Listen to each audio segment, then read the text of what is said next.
স্থানীয় সময় রাত 11:15। আচমকাই কাঁপতে শুরু করে ভবন। আতঙ্কে দিকবিদিক শূন্য হয়ে পড়েন বাসিন্দারা। জাপানের উত্তর পূর্বাঞ্চলীয় শহরের ফ্ল্যাট বাড়ি ও বিভিন্ন প্রান্তে বসানো সিসি ক্যামেরায় ধরা পড়েছে সোমবার রাতের ভূমিকম্পের দৃশ্য। 7.6 মাত্রার শক্তিশালী ভূমিকম্প আঘাত হানে জাপানের পূর্ব উপকূলে। চলতি বছরের মে থেকে অক্টোবর পর্যন্ত ভূমিকম্পপ্রবণ জাপানে 4 বা এর চেয়ে বেশি মাত্রার কম্পন রেকর্ড করা হলেও তা এই ভূমিকম্পের মতো তীব্র ছিল না। ভূমিকম্পে এখনও পর্যন্ত কোনো প্রাণহানির খবর পাওয়া না গেলেও উত্তর পূর্বাঞ্চলীয় উপকূলবর্তী শহরে বেশ কয়েকজন আহত হয়েছেন।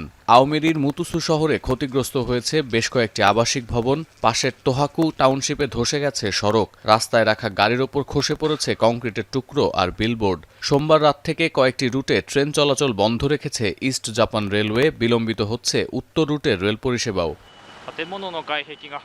মার্কিন ভূতাত্ত্বিক সংস্থা ইউএসজিএস এর তথ্য অনুযায়ী 7.6 মাত্রার এই ভূমিকম্পটি ছিল দেশটির উপকূল থেকে 70 কিলোমিটার দূরে এবং সমুদ্রের 33 মাইল গভীরে। জাপানের রাষ্ট্রীয় সম্প্রচার মাধ্যম এনএইচকের খবরে বলা হয়, পূর্বাঞ্চলের প্রশান্ত মহাসাগরীয় উপকূলে আওমেরি থেকে ইওতাতে সুনামির প্রথম ঢেউ রেকর্ড করা হয়, যার উচ্চতা ছিল 50 সেন্টিমিটার। পরে মঙ্গলবার সুনামি সতর্কতা তুলে নেয় প্রশাসন। আগামী এক সপ্তাহ আফটারশক আঘাত হানার পূর্বাভাস থাকায় দুর্যোগকালীন সতর্কতা মেনে চলার পরামর্শ দেয়া হচ্ছে।本日23時16分、青森県沖で震度6強の地震が発生しました。